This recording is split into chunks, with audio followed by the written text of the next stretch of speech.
Okay. Hello.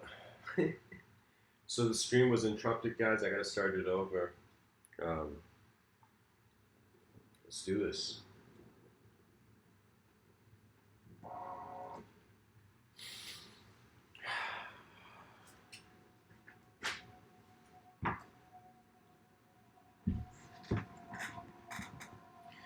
The title of today's episode is Universal Minds and Nature's Eyes. And so I want to speak about what one can find beyond their considerations of thoughts.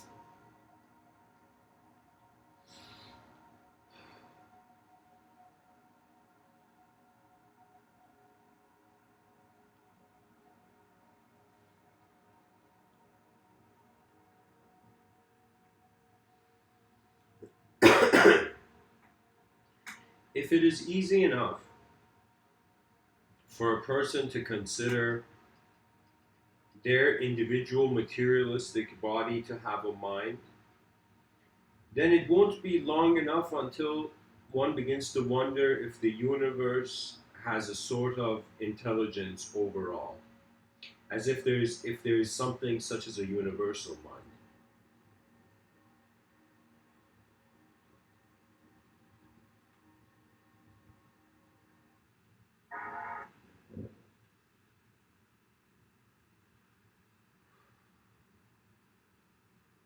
I consider God to be the first attempt at personalizing the notion of a universal mind. Now, the interesting thing about the mind is that it's not tangible. It's a sort of subjective ownership of a moment.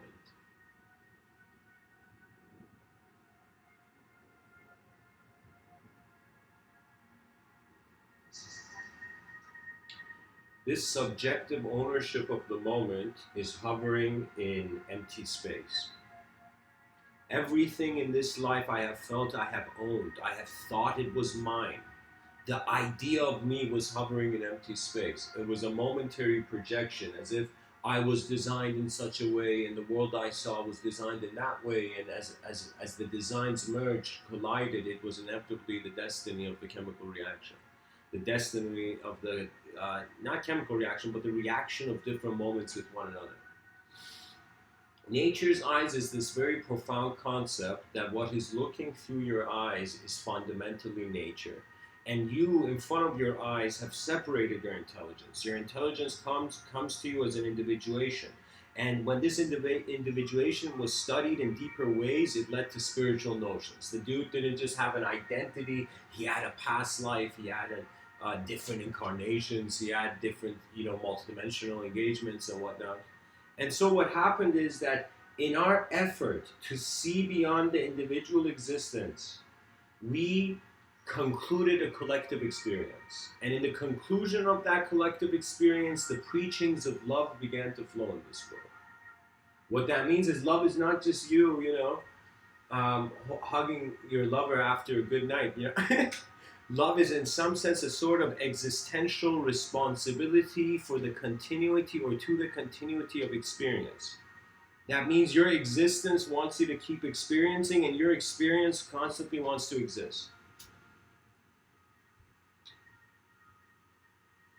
The classifications of ideology in the mind of man have segmented the world. We have made the world into different stories, and we're believing these stories, not realizing that the makeup of all stories is the effort of our species. Stories blend. What that means is right now, think of it this way. You're a character in your world, You're a person who, like, right now nobody has your true eyes. Your eyes are kind of in their own world. Your thoughts and imagination are kind of like in their own room. Now, you're a character in a story that only you have access to. When you get to others, when you see others, the profound thing about a society was in some sense to allow the stories of people, which were their minds in motion, to in some sense integrate. And no longer a character was found in a world of its own creation. When you have a conversation with someone, There has to be uncertainty. If you are fully certain in a conversation with someone, then that is arrogance. It is arrogance because you have not recognized the value of the life sensitive. Those who become sensitive to life see dimensions to life that those who are insensitive to it don't see it. Don't see. That eternity can only exist as a concept for a temporary creature. The eternal do not conceptualize eternity. The victorious person doesn't constantly say, I'm victorious, I'm victorious, I'm victorious, you know? So the point of me talking about universal minds is that it's a finding beyond your thoughts of a sort of responsibility your experience has to your existence and your existence has to your experience. When a tidal wave hit Japan, a part of me was very sad. It was incredibly sad. This is a couple years ago where there was this kind of tsunami or whatever that destroyed Japan. And for me, it was like,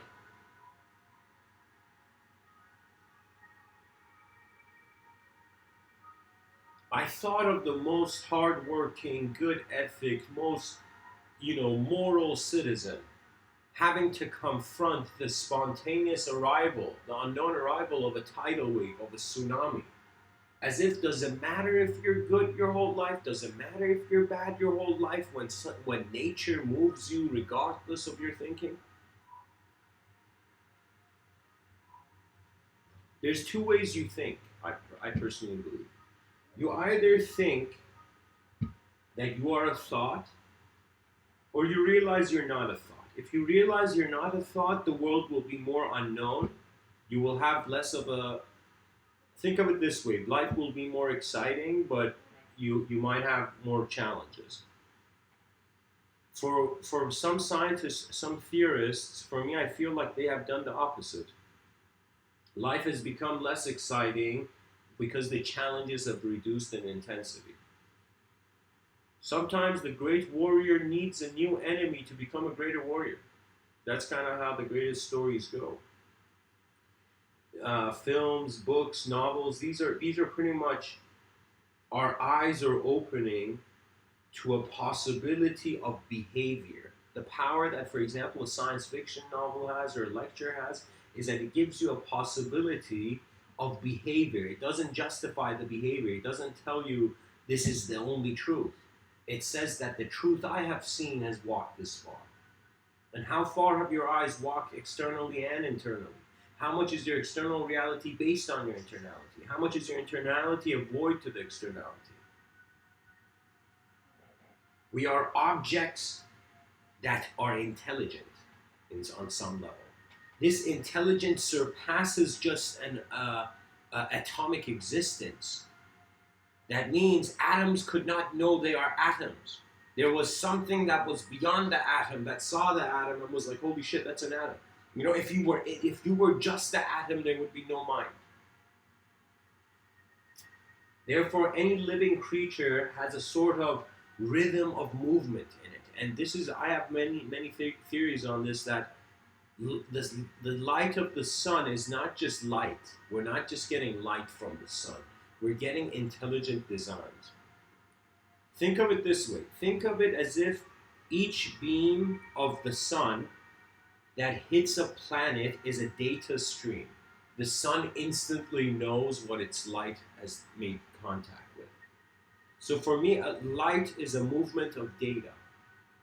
And this data can't just be called photons. There are worlds hidden in the inanimate. And they are hidden as far as our mind is hidden to ourselves. And so I'm saying we have to start a new paradigm. We have to start a new approach. I stopped thinking about meditation, enlightenment, and all this. I was really engaged with it. You know, I have great respect. Sometimes I feel like if many things, if too much chaos finds me in this world and I can't, go about it in the way I can, I would probably resort, I would renounce. I would renounce my ignorance. So what that means is you can't, you could try pushing the wall of a building, but you still can't move the building. The building moves in the ideology that has governed the law to even allow the building to be there. So nature's eyes move through nature's laws. It's how self-awareness moves in nature's laws. So think of it this way. I'll tell you, this is an actual experience I went through.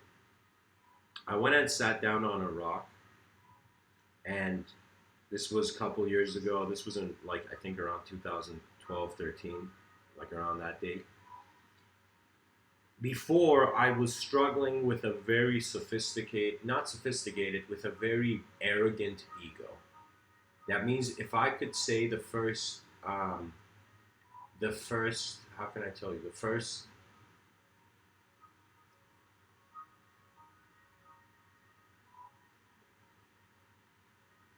I don't know how to say it.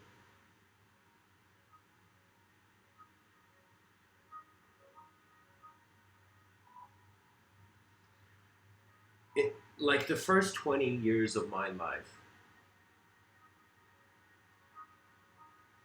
I was an arrogant creature. I was lost in the bewilderment of the world, and I had this inner arrogance that how dare the world not listen to my mind. And this is before any wisdom had found me. This is still me in the, what I call, in the shallows of existential phenomena. I was in complete disharmony. I was rude. I was rude to my world intentionally because I felt it wasn't respecting me. And that's when the hate mentality arrives, when you feel your first efforts of decency were not acknowledged. And then it becomes super easy to hate. But you don't recognize that when you hate a part of your moment, you're hating your moment. It doesn't matter who's in it. It doesn't matter what's in it. It doesn't matter if you hate a glass of coffee, or if you hate, like, you know, the worst dictator, if you hate, like, you know, the gum under your shoe. You're hating an aspect of moment. That means you're allowing your mind to move in a certain inefficient rhythm. And so the way meditation kind of came across this was that meditation's approach, meditation's remedy to the bewildered animalistic mind, was that your civility is based on your awareness of the origin of your violence. So when somebody does something very wrong in this world, there's an internal supernova explosion of chaos. What that means is they have behaved in a moment where they thought they would never behave in when they were younger. And when they are found in that moment, chaos ensues. And when chaos ensues, when you, in some sense, backstab your own morality, what occurs is that you feel you don't deserve. So for me, the problem of people going through negative experiences is that they feel they don't deserve ability. And then it makes the whole species seem a bit slow.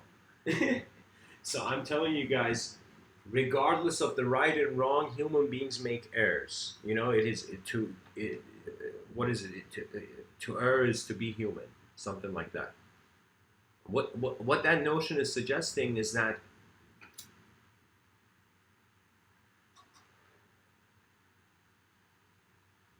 don't resist nature. Don't resist it. We are microcosmically conscious creatures in a macrocosmic setting. We are the ants under our own rock, thinking this rock is the whole universe, yet realizing that the greater dimensions of the unknown universe are unfathomable. What that means is they're not referentially attained. There's ways you can exist on this planet where you have nothing to do with thoughts. The moment has its own tune. The moment has its own song. You recognize you're not just nothing. You know, if you were nothing, then you wouldn't exist. If something has dared exist in your eyes, honor it. If there is something looking out through your eyes, it is you don't understand, it's one lifetime. And now, objectively, this doesn't mean you can do everything. Just because somebody wonders, okay, so I'm a person in a world, I'm here in this world once, why can't I do all the stuff I want? Why am I being shy? Why am I being, like, you gotta find the counter culture to your own cultural conditioning. And you gotta observe that. And you gotta be that chess master that is not too soon making his move, because he's wondering if there's data he has not explored yet. This means that Leo Tolstoy was correct. in predicting that time and patience were the strongest warriors. That means here's the why. The more time you give yourself, the more your attention, in some sense, stabilizes on the point of attention.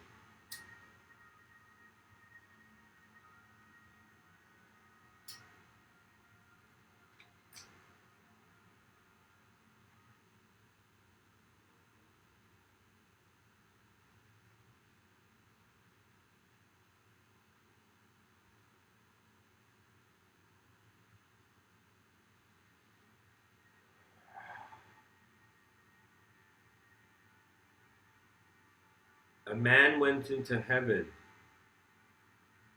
and found himself alone. And the man was shocked, and the man looked at the angels and said, "What is this? Why am I the only one in heaven?"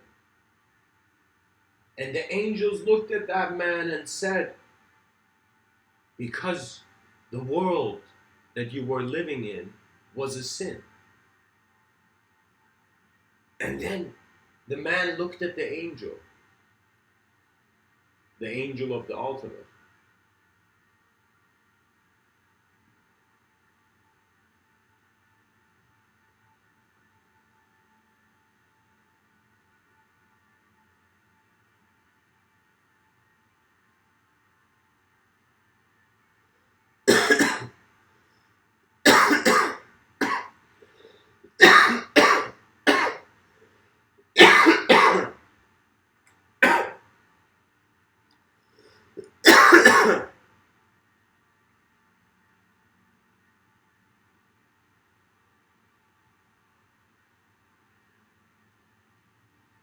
The man suddenly felt his heavenly existence eluded.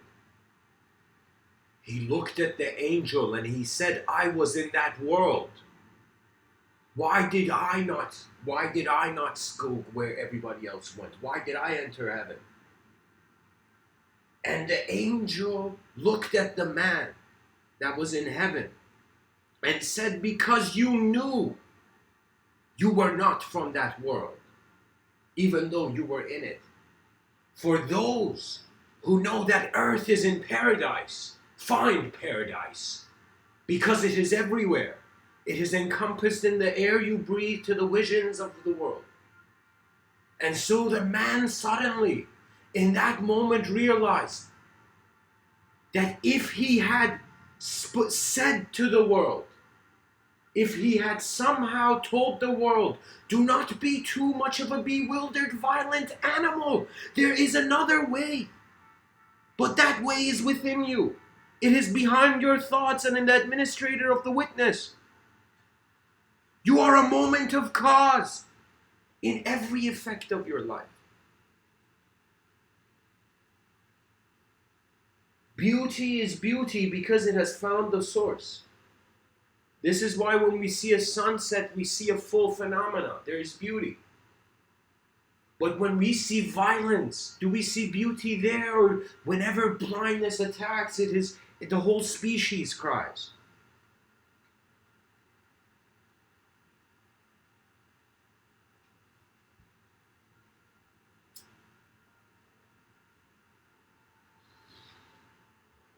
Through nature's eyes, one remembers the universal mind. Nature's eyes are preferenceless to the preference of the world.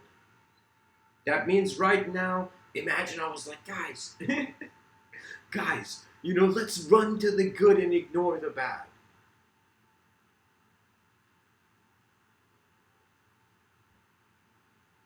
No man can ignore the consequence of where their feet is walking towards.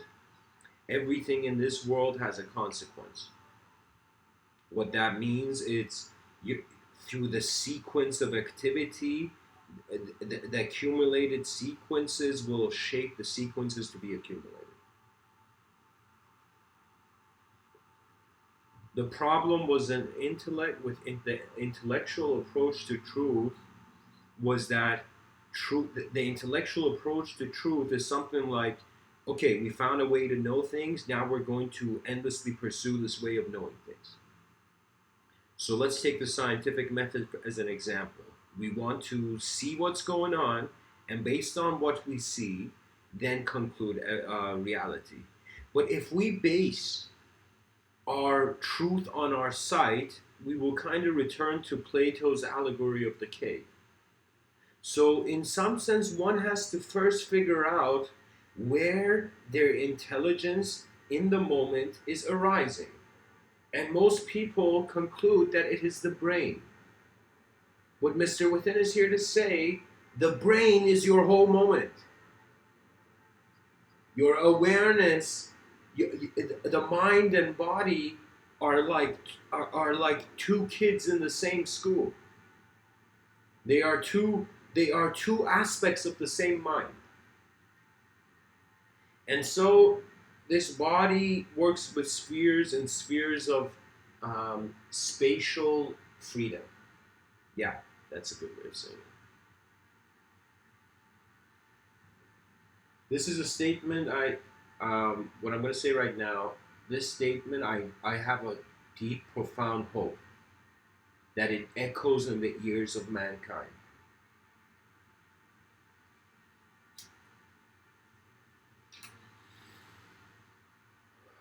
Only those who live for life live for life. The greatest health is attained through the world that requires you. That means most people feel their health is just the image of their body and their mind. No. Your health is the world you see. If the world you see does not have freedom, how can the sense of self have freedom? If you feel this world is against you, you are going to notice something horrifying. That you have created, because the idea of yourself comes from the world, you have in some sense created a sort of looped program of going against yourself. If you, the moment you feel you have enemies, you have made yourself an enemy. It's insane, but it occurs that way, because what echoes in the objective, what is a voice in the objective echoes in the subjective. And it echoes through the filtration, reception of that mechanism, of that being.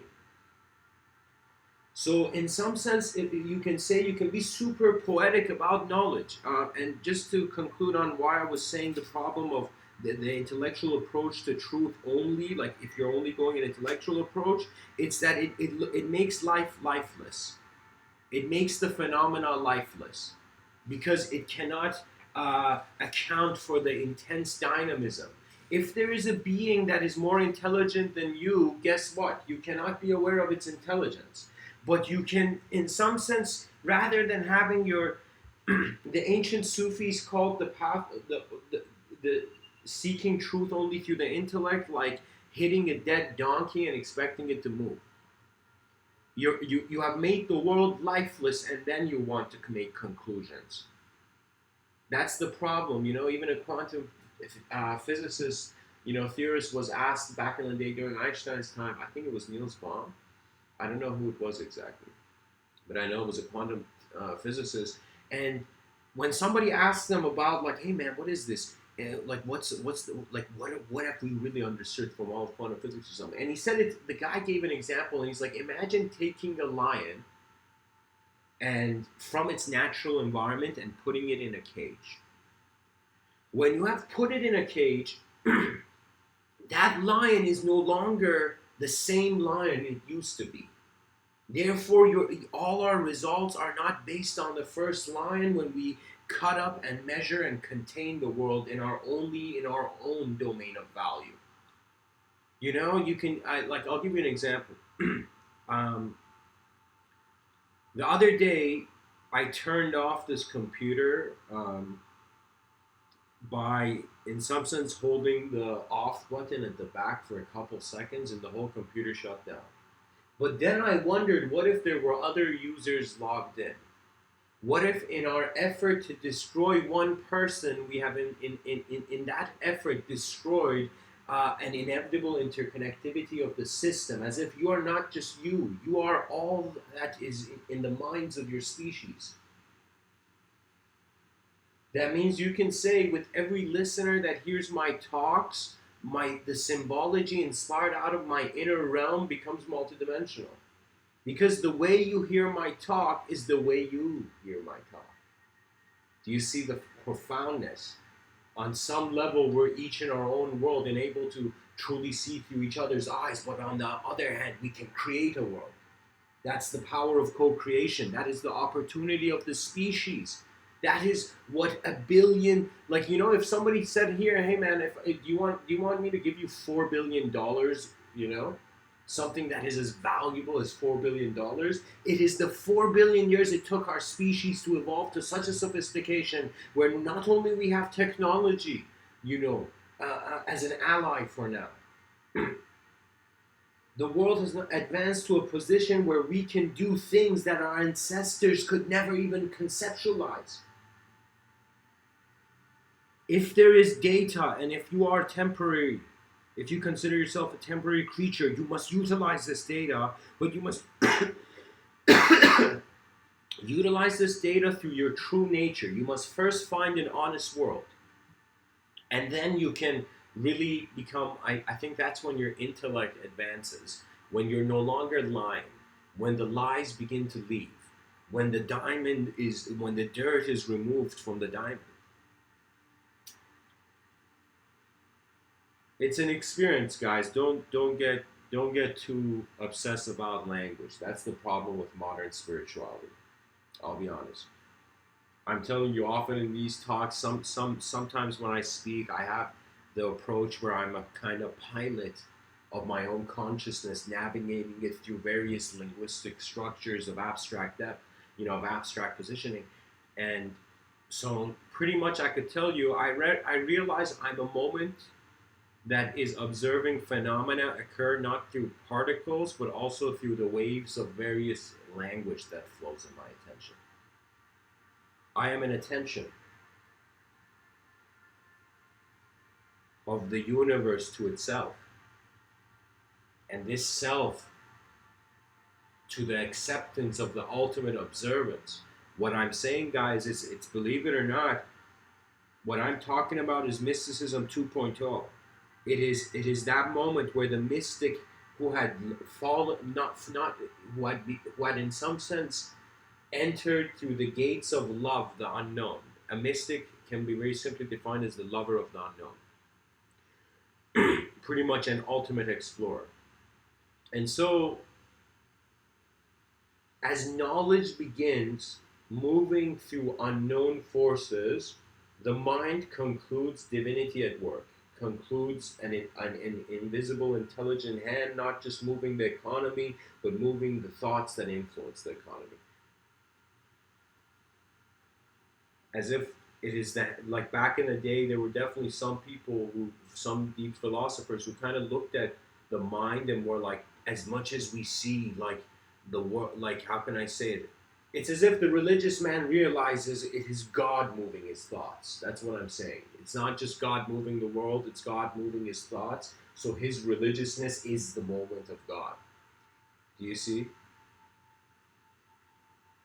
Imagine yourself on a canoe at night staring at a full moon above the clouds, as if the same way a canoe would be on water, it is on the top of clouds. And you're staring at the moon and you're wondering how deep ideology has brought a sort of multidimensional context and beauty to the simply objective.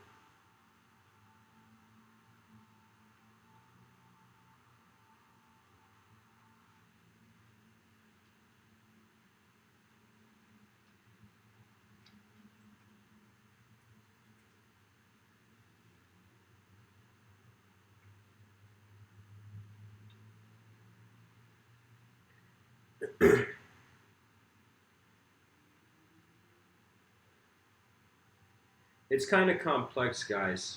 Internally, we want to go be free with nature without the burden of future construction.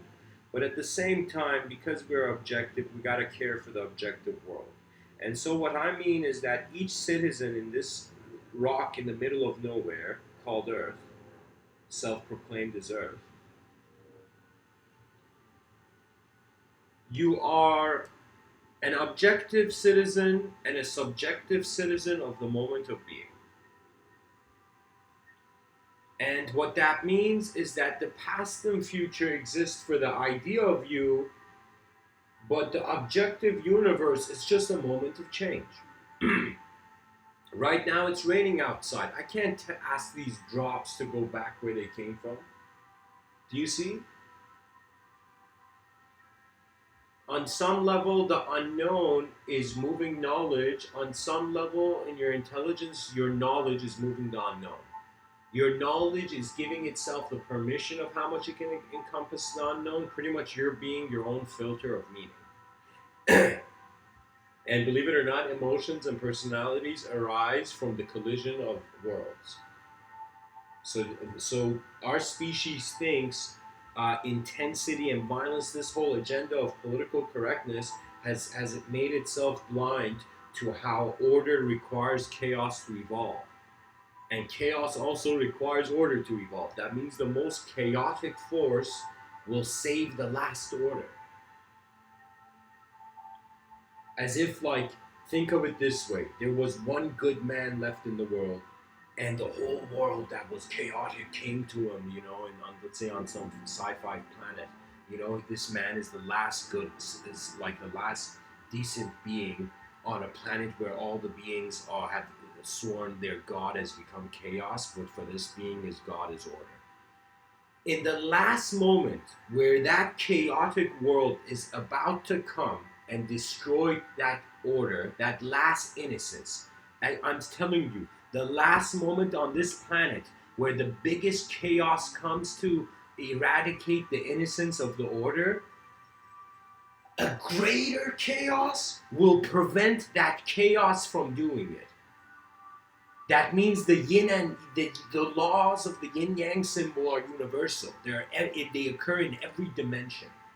Whether the dimension is chaotic, evil will learn from order, order will learn from chaos. This means the death of fear. This means that even the most chaotic person, in the last second when he was about to be destroyed, various people were like, that man is not being judged properly, da da da da. We see in movies.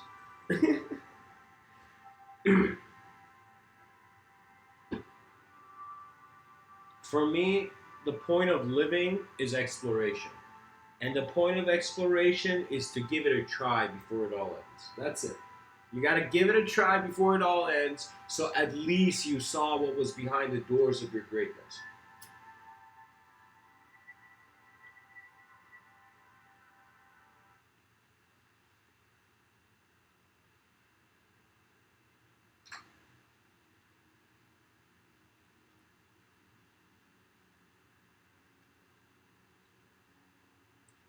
I'll tell you something very interesting. Um, I entertain a very secular view now, but kind of like I consider each person, as you grow into this life, you begin getting hit but by waves of data. Not only every day, but very important waves of data. As if different winds are hitting you, some of these winds have a different intensity. Now imagine these winds are, in some sense, sculpting your inner environment. They are slowly shaping it. So based on the experiences, based on how the phenomena occurs throughout the day, your interpreting ability kind of functions. And your interpretations are based on the past's harmony with the future phenomena's harmony, if it is or not, based on your decision. So pretty much I'm telling you,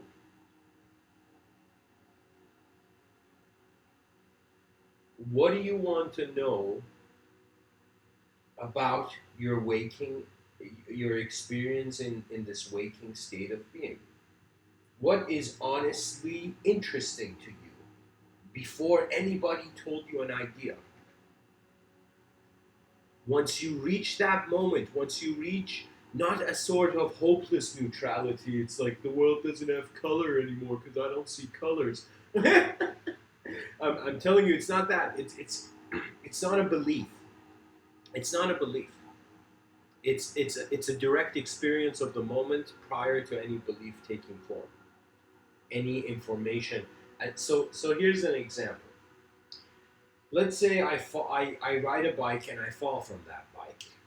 Then the next time I'm invited to ride a bike, I go on that bike and suddenly the memory of my fall comes to me. Now, the next moment, should I allow the memory of my fall to prevent my rise? Should I acknowledge my success being a kind of up and down thing in one dimension? Or should I consider the dimension of my success and the dimension of my failure as two different worlds?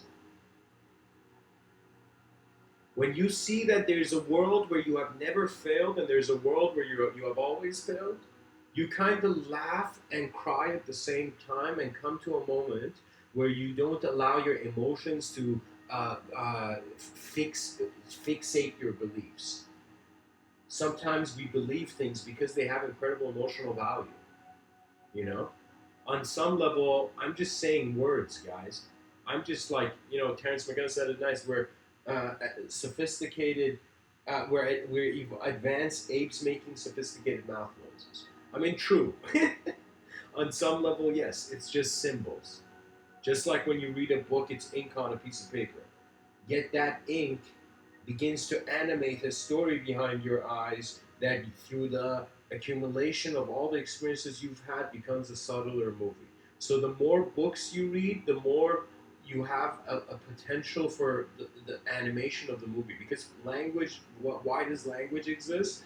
To allow the images of various worlds to integrate. I mean, that's fundamentally communication.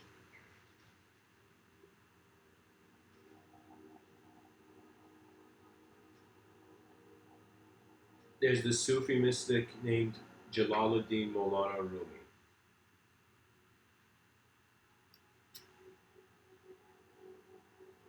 He says, out beyond ideas of right doing and wrongdoing, there is a place. I will meet you there. That means where this being concluded his eye thought to be, the greater heavens beyond his eye thought's gaze. So what I mean by that is that every person has a thought that they are feeling is them at first, especially when they enter society. If you're honest, you want to earn your living. And when you want to earn your living, that means you want the world, the consequences of the world to apply in accordance to your honest world. You want to go at your own pace, pretty much. Honesty is required at a speed where you don't want you don't want your inner world to change. So it's a sort of it's a sort of protection.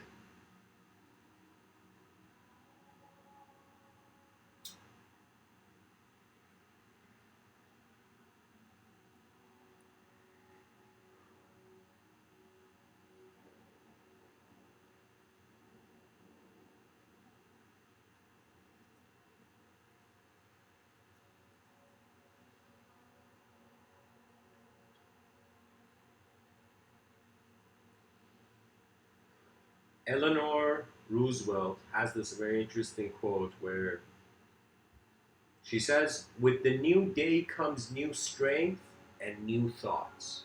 Think about it. Pretty much every day is a new day. Every moment is a changing eternity.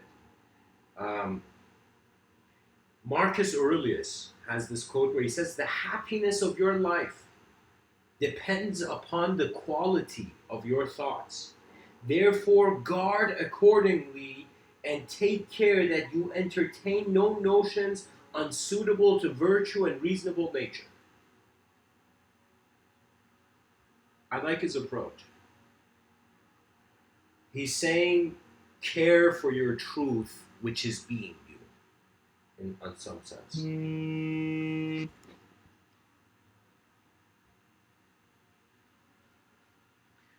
Anyways, guys, I'm gonna call this part one, and I'm gonna continue the part two. I hope this talk has served for now, and I'll be back soon. Much blessings, and I'll say.